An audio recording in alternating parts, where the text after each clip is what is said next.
Okay, after a bit of pondering, I'd say we first go to page 32. Lunch? That's the magic word, Shaggy cries. He and Scooby-Doo leap to out of the van. They run toward Mr. King and shake his hand. Rub-a-dub-dub, where's the grub? Shaggy asks. He and Scooby-Doo were both drooling. Mr. King chuckles and guides the members of Mystery Inc. through a hidden entrance in a garden maze. After numerous twists and turns, they reach a fancy picnic shelter. In the center is a long table with a giant feast. Standing next to it is Wadsworth the butler. We prepared a small meal for your guests. Mr. Minnows? There's roast turkey, mashed potatoes, mixed green salad, corn on the cob, and candied yams. Small meal, Fred exclaims. It looks like Thanksgiving dinner at all our houses combined. Like, we'll certainly be giving thanks for all this food, won't we, Scoob? Shaggy says. That's right, Scooby says. Right you.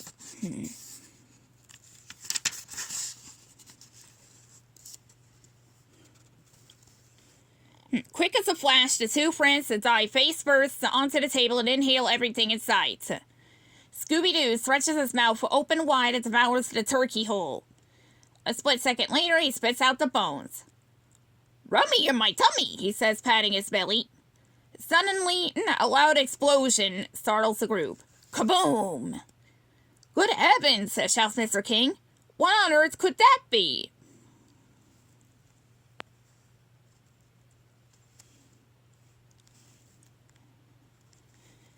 Okay, we're gonna have to backtrack. Let's see through various parts of the book. Let's see throughout this whole thing. This story is going to get disoriented fast.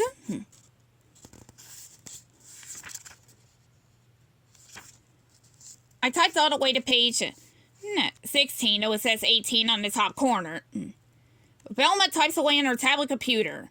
Finally, she says, Jinkies, this is an archaeological scavenger hunt.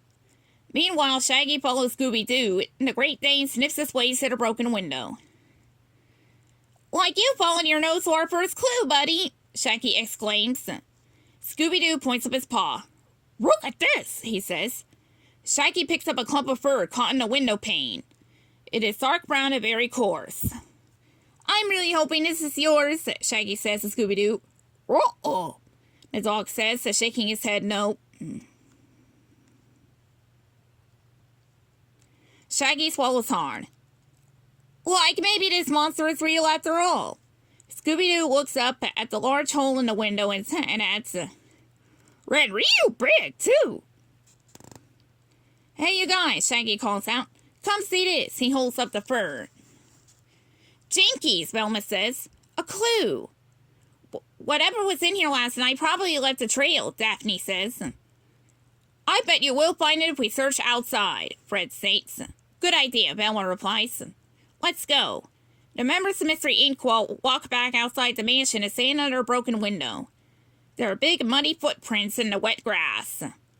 They lead right into the garden maze. Double jinkies, Velma exclaims. More clues. Let's follow these tracks, Fred says.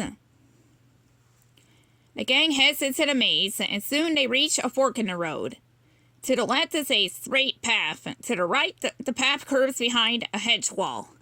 Snap! Scooby-Doo's ears perk up at the sound of a cracking branch.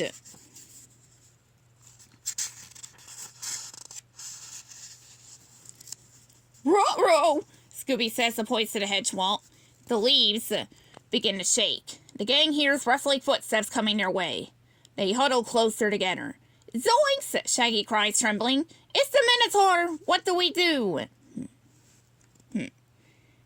And on the bottom it says, if the gang runs left down the straight path, turn to page 35. If the gang runs right toward the footsteps, turn to page 21.